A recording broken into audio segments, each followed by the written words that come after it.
वेङ्कटनाथाय विद्महे सच्चिदानन्दाय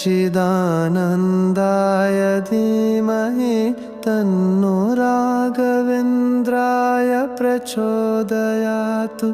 ॐ श्री गुरु राघवेन्द्राय नमः।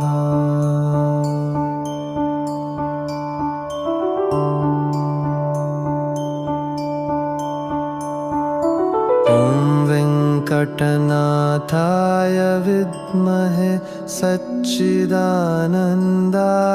धीमहि तन्नो राघवेन्द्राय प्रचोदयात्। ॐ श्री गुरु राघवेन्द्राय नमः।